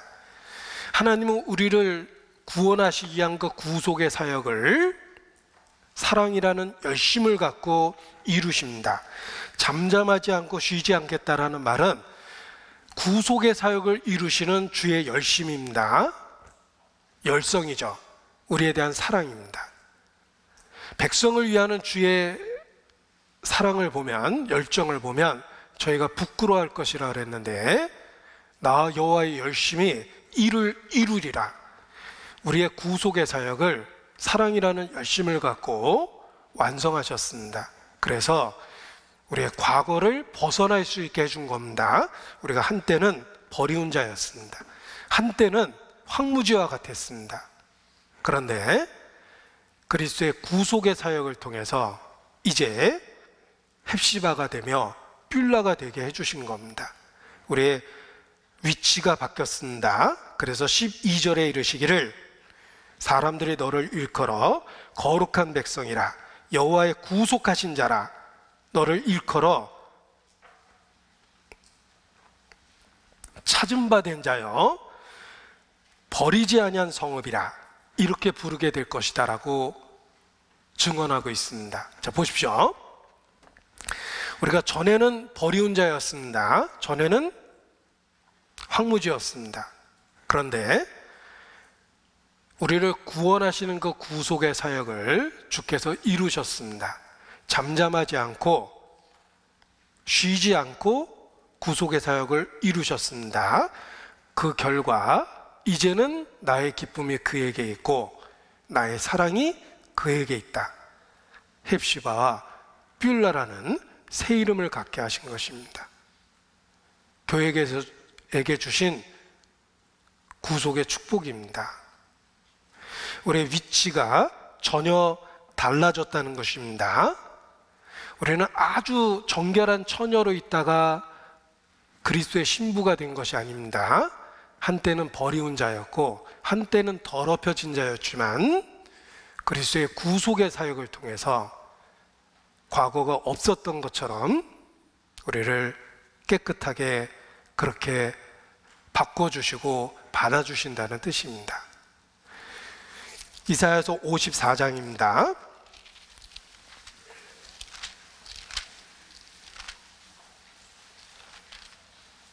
6절 54장 6절 여호와께서 너를 부르시되 마치 버림을 입어 마음에 근심하는 아내 곧 소시의 아내 되었다가 버림을 입은 자에게 한가 같이 하실 것임이라. 내 하나님의 말씀이니라. 내가 잠시 너를 버렸으나 큰 긍휼로 너를 모을 것이요 8절에 보면 영원한 자비로 너를 긍휼히 여기리라. 내 구속자 여호와의 말이니라. 우리를 구속하십니다. 값을 주고 사십니다. 그래서 한때 버림받았던 그 아내를 큰 긍휼로 회복시켜 주는 것처럼 우리를 다시 헵시바와 뷸라의 이름을 갖게 하시겠다는 뜻입니다. 성경 스바냐를 보겠습니다. 스바냐 3장입니다. 1309페이지 스바냐 3장 17절입니다.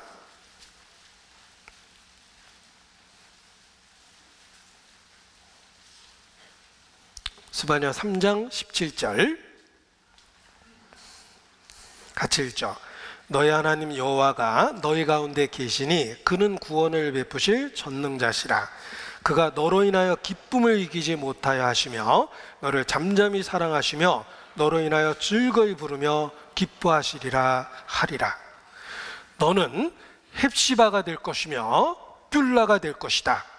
너를 잠잠히 사랑하시며 뷸라죠. 너로 인하여 즐거이 부르며 기뻐하시리라. 헵시바입니다. 그래서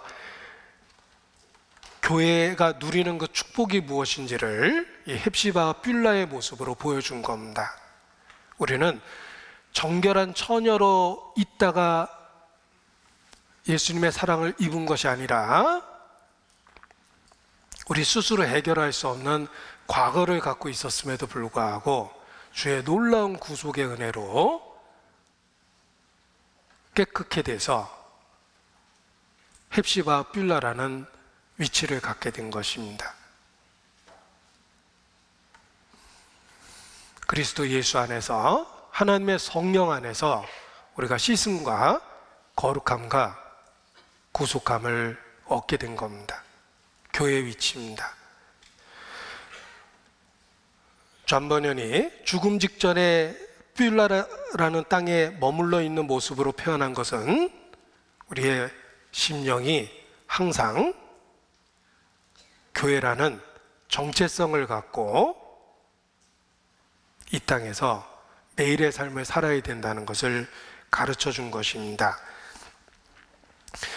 따라서 우리의 마음은 항상 신부 대기실에 있는 것처럼 그러한 마음을 갖고 살아야 됩니다. 우리가 머물러야 될 땅이 뷸라이기 때문에 그렇습니다. 이 뷸라는 신부 대기실과 같은 상태입니다. 신부가 자신이 받아들일 남편을 생각하면서 곧 신랑 앞에 서게 될 것을 생각하고 여러 가지 어려움을 견뎌내고 신랑을 기다리고 있는 모습입니다. 이것이 우리가 이 땅에서 교회의 정체성을 갖고 매일의 삶을 사는 모습입니다. 리브가 그가 이삭의 아내가 되기로 결심했습니다. 한 번도 보지 못했던 이삭이지만 그 이삭의 아버지 되는 아브라함에 대한 이야기를 어린 시절부터 들었습니다. 아브라함이 하나님의 음성과 약속을 듣고 본토 친척 아비집을 떠나서 하나님이 약속한 그 땅으로 가서 정착해서 큰 부호가 됐다는 이야기를 들었을 겁니다. 리브가는 이삭에 대한 이야기를 듣고 한 번도 얼굴을 못 본 이삭을 남편으로 맞이하겠다고 결심합니다. 그리고 그 종의 인도를 받아서 안내를 따라서 1000km가 되는 먼 길을 여행을 합니다. 그리고 이삭을 찾아오게 되고 이삭의 아내가 됩니다. 그가 리브가입니다. 이 리브가가 결단하고 결심하고 종을 따라 나서고 그리고 먼 여행을 했습니다. 남편을 생각하면서. 얼굴도 못 본 남편입니다. 그 리브가의 여정이 우리의 철로 역정입니다. 우리는 하나님의 약속을 듣고 예수님을 믿음으로 받아들였고 그리고 신랑 대신 예수님을 향해서 여행을 시작한 겁니다. 그것이 우리의 믿음의 여정이며 철로 역정이에요.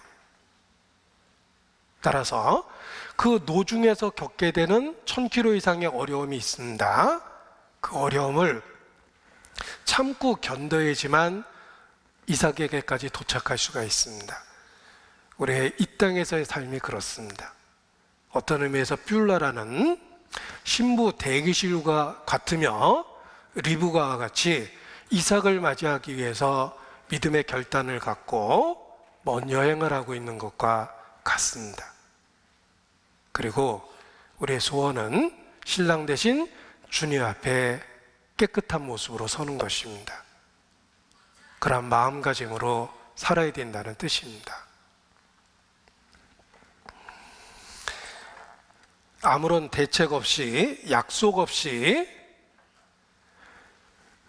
자기를 깨끗게 하는 것은 어렵습니다. 예를 들면 사랑하는 사람 없이 유혹을 거절하는 것은 어렵습니다. 그러나 마음에 사랑하는 분명한 대상이 있고 그 사랑에 대한 확신이 있다면 유혹을 거절하는 것이 어려운 것이 아닙니다. 마찬가지입니다. 우리가 신부로서의 정체성을 가지면 매일의 삶 속에서 우리가 받는 유혹에 대해서 거절할 수 있습니다. 그 거절이 거룩함을 유지하는 겁니다. 거룩함을 유지하는 것은 어렵지 않습니다. 왜냐하면 우리의 중심에 하나님을 향한 소망이 있기 때문에 그렇습니다. 신부로서의 정체성을 가지면 유혹을 거절할 수 있습니다. 우리가 깨끗한 상태로 주님 앞에 서야만 하기 때문에 그렇습니다. 자, 뷸라는 신부 대기소와 같으며 신부로서의 정체성을 일깨우면서 소망을 분명히 하는 것입니다.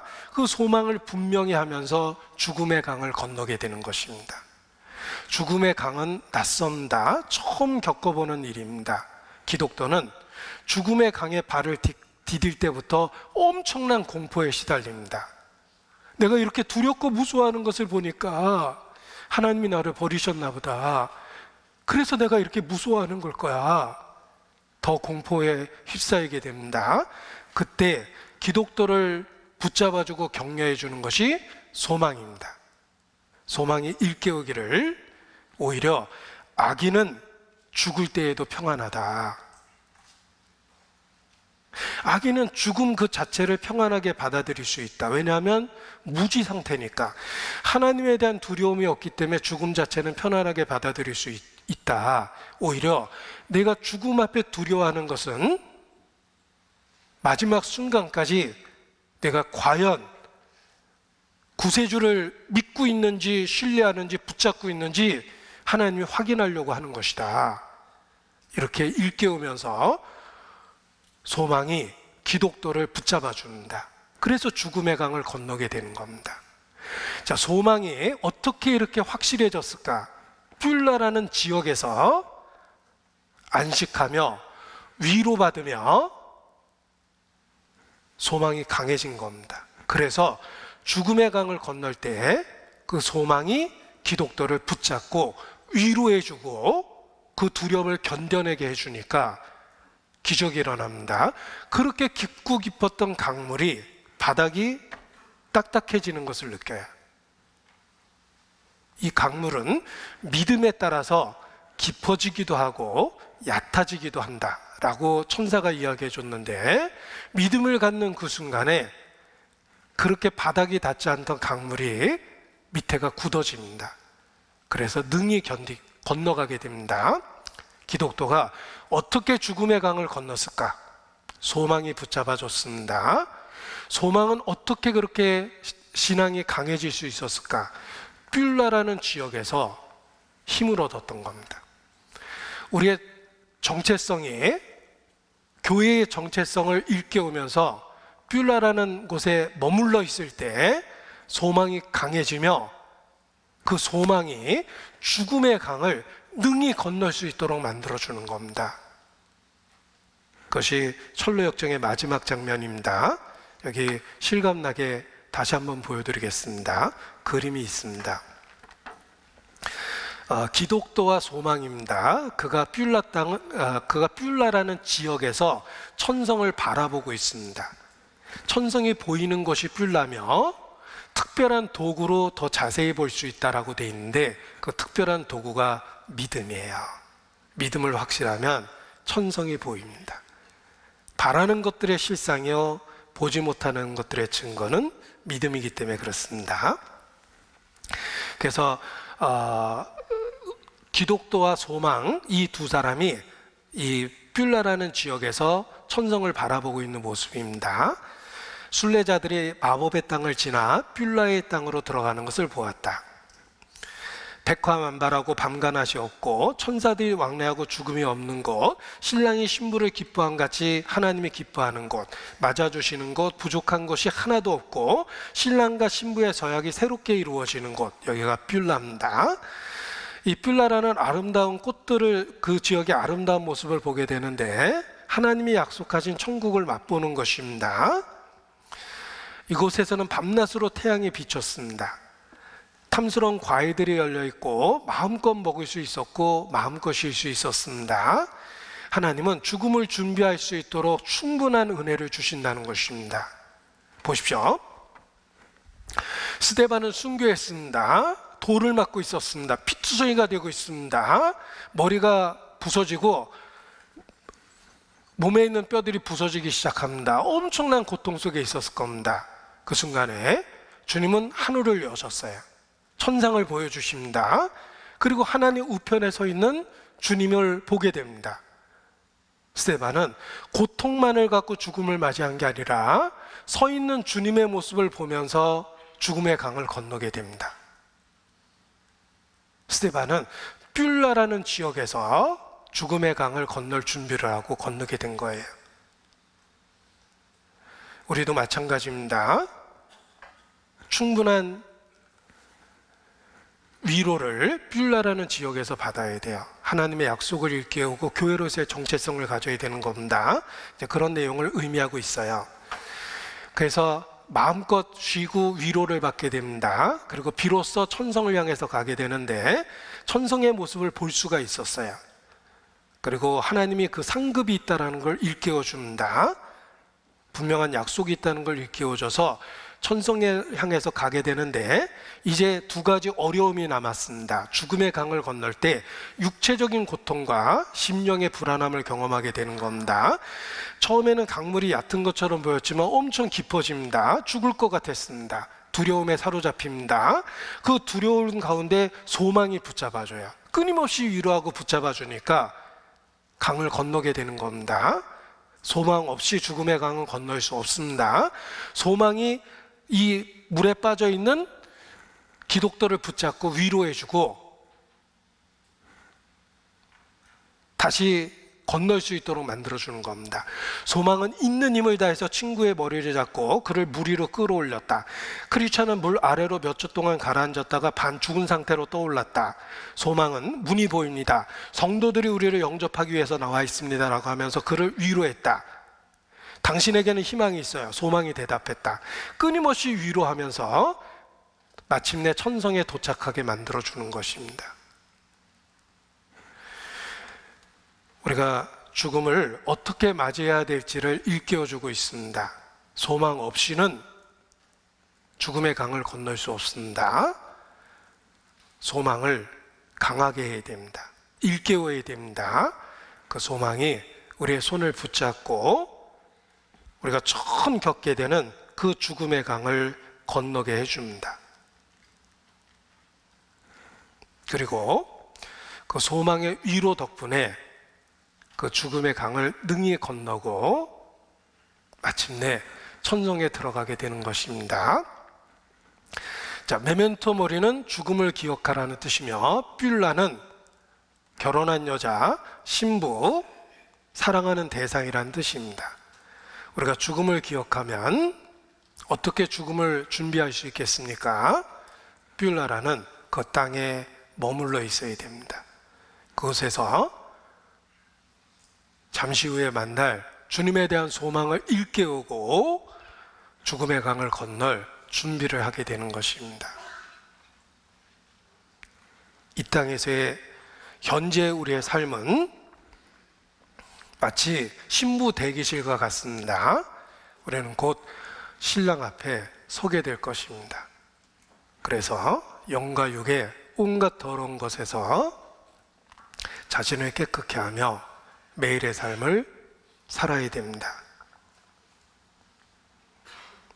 우리 손양원 목사님의 시 한 편을 읽어드리겠습니다.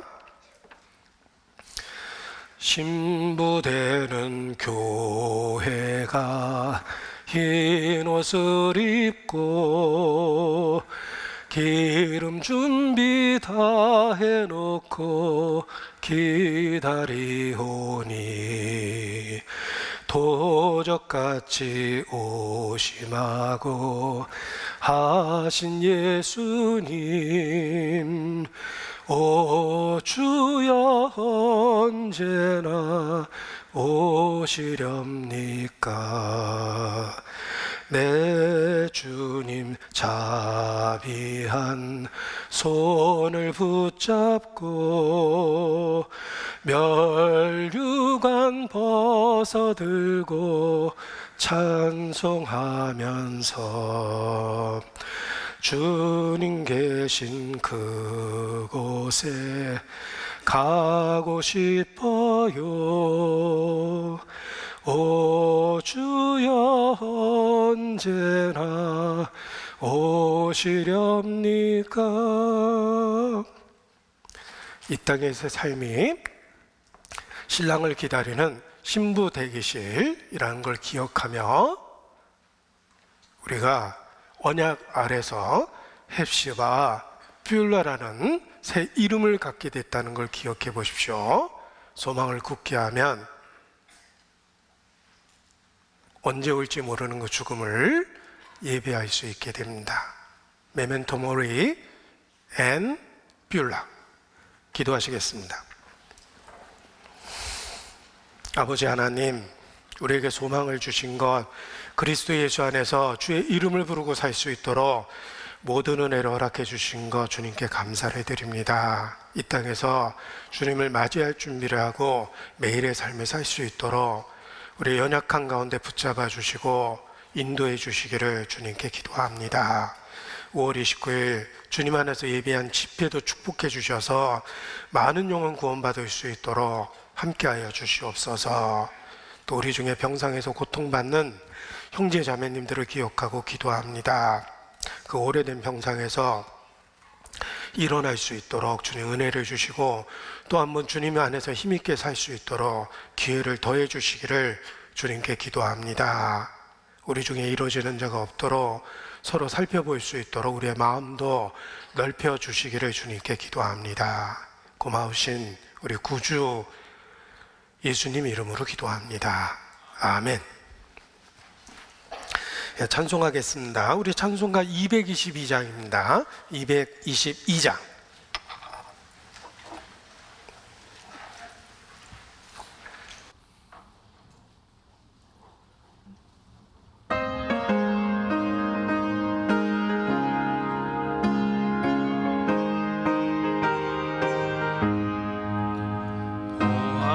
즐거운 우리 집 밝고도 거룩한 천국에 거룩한 백성들 거기서 영원히 영광에 살겠네.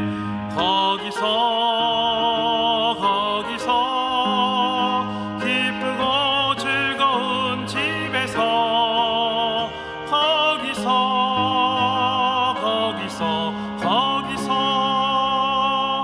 영원히 영광에 살겠네.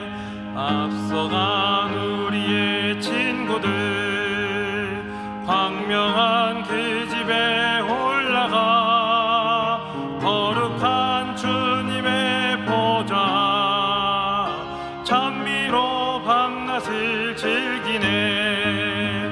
거기서 기쁘고 즐거운 집에서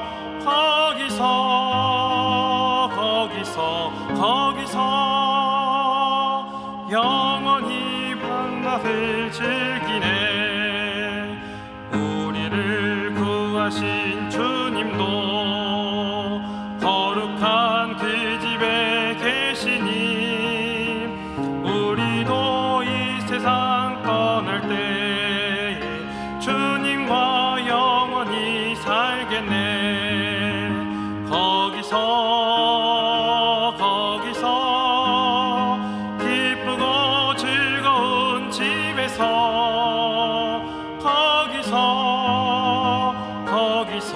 거기서 주님과 영원히 살겠네. 우리의 일생이 끝나면 영원히 즐거운 곳에서 거룩한 아버지 모시고 기쁘고 즐겁게 살겠네. 거기서 거기서 기쁘고 즐거운 집에서 거기서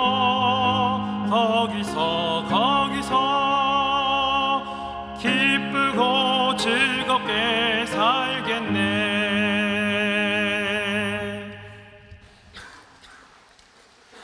네, 봉사회장님 광고 말씀 있으시겠습니다.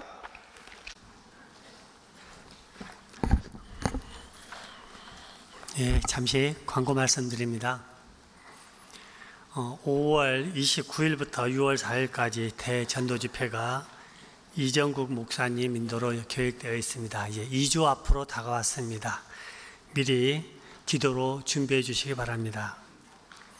전국 농인 선교부 수련회가 어제와 오늘에 걸쳐 갈릴리 수양관에서 진행되고 있습니다. 위에서 기도해 주시기 바랍니다. 중고등부 학생회 수련회가 어제와 오늘 교육관에서 있었습니다. 잠시 후 식사 후에 오후 2시에 이곳에서 모두회가 있습니다. 교구 형제 모임 전주권 교사 수련회는 오늘 오후 3시 순창교회에서 있습니다. 식사하시고 오후 1시 20분 도로변에서 출발할 예정입니다.